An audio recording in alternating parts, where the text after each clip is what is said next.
बिस्मिल्लाहिर्रहमानिर्रहीम।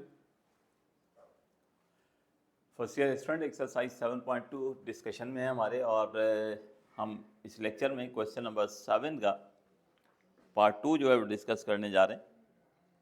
पार्ट 2 है हमारे पास 2x + 5/x to the power 6। 2x + 5/x to the power 6, यानी एक बाइनोमियल हमें given 2x + 5/x to the power 6, और हमसे ये कहा जा रहा है कि इस बाइनोमियल में आप जो है वो टर्म इंडिपेंडेंट ऑफ x मालूम करें। बाइनोमियल में टर्म इंडिपेंडेंट ऑफ x मालूम करें। तो देखिए, हमारे पास कोई भी टर्म हमें मालूम करनी होती है बाइनोमियल में, तो हम फार्मूला इस्तेमाल करते हैं r+1 टर्म का, जो बराबर होता है n कॉम्बिनेशन r a की पावर n-r और b की पावर r। इस फार्मूले की मदद से हमें जो भी रिक्वायरमेंट होती है वो हम फाइंड आउट कर लिया करते हैं। अब इस फार्मूले में पुट करने के लिए वैल्यूज़ क्या क्या है हमारे पास। तो a जो है वो बाइनोमियल की फर्स्ट टर्म होती है जो इस वक्त 2x है। b जो है वो बाइनोमियल की सेकेंड टर्म होती है जो कि 5/x है। n जो है वो इंडेक्स ऑफ बाइनोमियल है जो 6 है हमारे पास। और इस पोजीशन पर, इस स्टेज पर हम चूँकि आइडेंटिफाई नहीं कर सकते, हम नहीं बता सकते कि वो कौन सी ऐसी टर्म होगी इस बाइनोमियल एक्सपेंशन में जो इंडिपेंडेंट ऑफ x होगी, क्योंकि अब जो टर्म डिमांड की जा रही है वो respect to power of variable की जा रही है। आपको बताया ना कि कोई भी टर्म इंडिपेंडेंट ऑफ x कब होती है, जब x की पावर 0 हो जाए। तो हमें विदाउट एक्सपेंशन पता ही नहीं चल सकता कि कौन सी ऐसी टर्म एग्जिस्ट करेगी उस बाइनोमियल एक्सपेंशन में जिसमें r की पावर 0 होगी। तो ऐसी सूरत में r को r ही रखा जाता है। अब ये वैल्यूज़ आपके पास आ चुकी हैं, इसको हम फार्मूले में पुट कर देते हैं। तो now put values in formula. तो therefore r+1 term is equal to, सबसे पहले NCR, ये हो गया 6CR, a की पावर n-r यानी 2x की पावर 6-r और p की पावर r। जब ये वैल्यूज इस फार्मूले में पुट कर देंगे तो मैंने आपको बताया कि हमें करना क्या होता है कि जो कोफिशिएंट्स हैं उनको सारा एक जगह कर देना होता है, और वेरिएबल जो दो जगह होते हैं उनको समेट कर एक वेरिएबल में ट्रांसफॉर्म करना होता है। तो उसके लिए सिंप्लीफिकेशन करते हैं। तो r+1 term 6 combination r as it is होगा।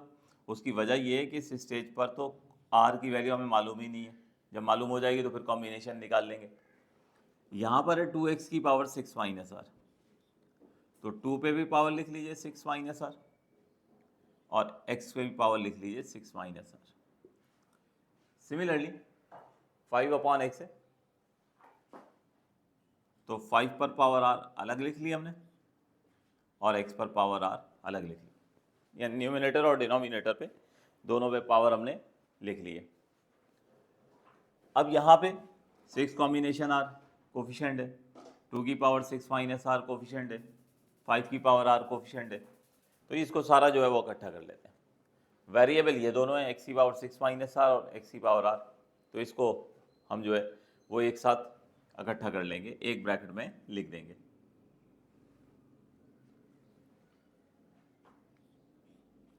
तो r+1 term is equal to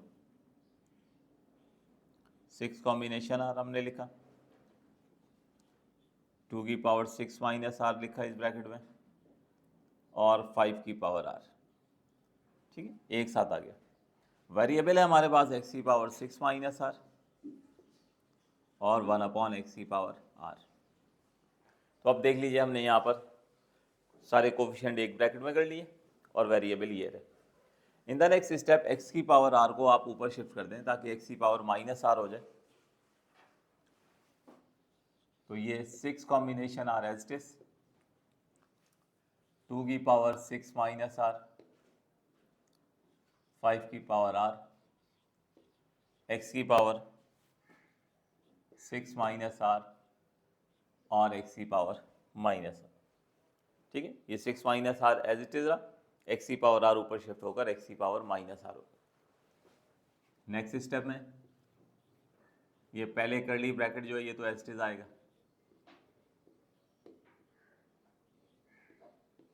ठीक है।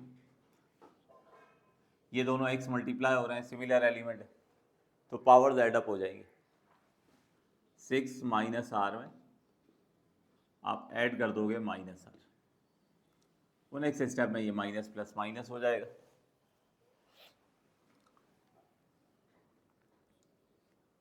तो 6 कॉम्बिनेशन आर इंटू 2 की पावर 6 माइनस आर इंटू 5 की पावर आर और x की पावर 6 माइनस आर और ये माइनस आर हो जाएगा, जो कि नेक्स्ट स्टेप में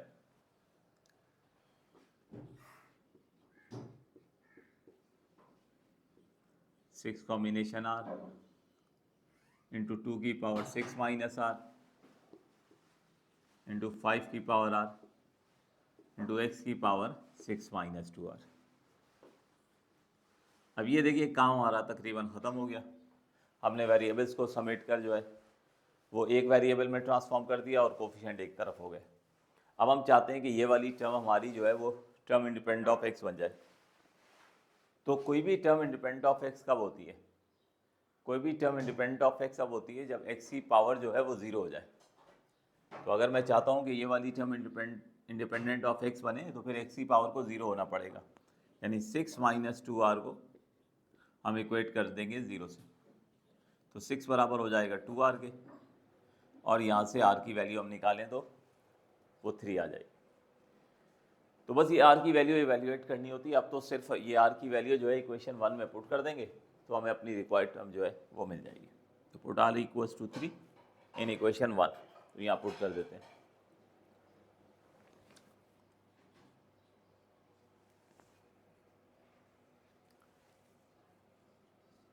तो 6 कॉम्बिनेशन 3 हो गया, 2 की पावर 6 माइनस 3, 5 की पावर 3 और x की पावर 6 माइनस 2 इंटू 3, ठीक है। तो इक्वेशन 1 में r की वैल्यू मैंने 3 पुट कर दी है, बस अब कैलकुलेशन करनी है।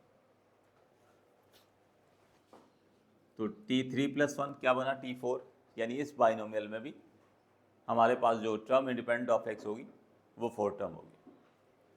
6 कॉम्बिनेशन 3 की वैल्यू निकालते हैं, तो 6 कॉम्बिनेशन 3 की वैल्यू निकलती है 20, 2 की पावर 3 हो जाएगी और 5 की पावर 3 हो जाएगी, ठीक है। x की पावर 6 माइनस 6 होगी। इन द नेक्स्ट स्टेप 20, 2 का क्यूब 8, 5 का क्यूब 125, x की पावर 0। अब 20 को 8 से मल्टीप्लाई करें और 8 को 125 से मल्टीप्लाई करें, यानी आप कैलकुलेट करें तो ये हमारे पास जो है ये 20,000 आ जाएगा और x की पावर 0 हो जाएगा 1। तो इस तरह से टर्म इंडिपेंडेंट ऑफ x जो है ये आ जाएगी 20,000, ठीक है। तो आखिर में रिजल्ट ज़रूर मेंशन कर दिया करें कि therefore term independent of x, that is actually the four term is the 20,000।